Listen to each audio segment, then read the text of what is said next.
ماں کی بددعا اور ایک عبادت گزار کا قصہ۔ بنی اسرائیل میں ایک عبادت گزار تھا، اس کا نام جریج تھا۔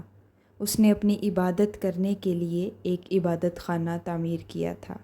ایک دن وہ نماز پڑھ رہا تھا، اس کی والدہ نے آ کر اس کو آواز دی اور کہا، اے جریج، مجھ سے بات کرو، مگر وہ نماز پڑھتا رہا اور دل ہی دل میں یہ سوچ رہا تھا کہ اے اللہ، ایک طرف میری نماز اور دوسری طرف میری ماں ہے، اب میں کیا کروں؟ نماز پڑھتا رہوں یا ماں کی سنوں؟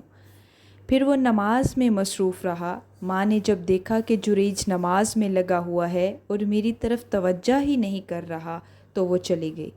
جب دوسرا دن ہوا تو ماں دوبارہ آئی۔ اتفاق سے جریج پھر نماز پڑھ رہا تھا۔ یہ دیکھ کر ماں پھر واپس لوٹ گئی۔ تیسرے دن بھی جریج کو نماز پڑھتے ہوئے پایا تو ماں نے اسے آواز دے کر بلایا، مگر جریج نے پھر توجہ نہ دی۔ جریج کی ماں نے اسے غصے میں آ کر بددعا دی اور چلی گئی۔ اے جریج، تمہیں اس وقت تک موت نہ آئے جب تک تم کسی بدکار عورت کا منہ نہ دیکھ لو۔ ماں کی دعا قبول ہوئی اور اس بددعا کی تعمیل یوں ہوئی کہ ایک دن جریج کے پاس بنی اسرائیل کی ایک بدکار عورت آئی اور اس نے جریج سے بدکاری کرنے کا کہا، مگر جریج نے انکار کر دیا اور وہ عورت چلے گئی اور اس نے ایک چرواہے سے اپنی خواہش کی تکمیل کی جس سے وہ حاملہ ہو گئی۔ جب اس نے بچہ پیدا کیا تو قوم کے لوگوں نے اس سے پوچھا، یہ بچہ کس کا ہے؟ تو اس نے جریج کا نام لگا دیا۔ لوگوں نے اس کو بہت زیادہ مارا اور جریج کا عبادت خانہ بھی گرا دیا۔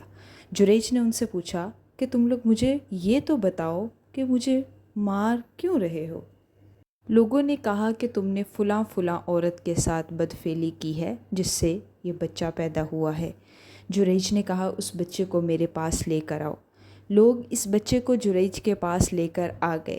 پھر اس نے بچے کے پیٹ کو ہاتھ سے ٹھونکا اور پوچھا، اے بچے، تیرا باپ کون ہے؟ اللہ تعالیٰ نے اس بچے کو قوت گویائی عطا کی اور اس بچے نے بتایا کہ میرا باپ فلاں بکریوں کا چرواہا ہے۔ جریج کی یہ کرامت دیکھ کر لوگ بہت شرمندہ ہوئے اور اس سے معذرت کی اور دریافت کیا کہ اب بتاؤ، تمہارا عبادت خانہ سونے کا یا چاندی کا بنا دیں؟ اس پر جریج نے ان سے کہا کہ نہیں، میرا عبادت خانہ صرف مٹی کا ہی بنا دو۔ اور پھر جریج کو یاد آیا کہ اس کی ماں نے اس کو بددعا دی تھی کہ تمہیں اس وقت تک موت نہ آئے جب تک تم کسی بدکار عورت کا منہ نہ دیکھ لو، اسی لیے اس کو اتنی بدنامی کا سامنا کرنا پڑا۔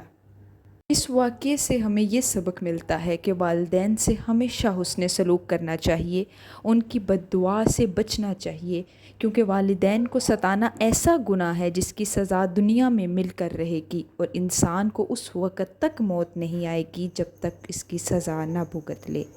اگر آپ کو یہ ویڈیو پسند آئی ہے تو اس چینل کو لائک، شیئر اور سبسکرائب کریں۔ جزاکم اللہ۔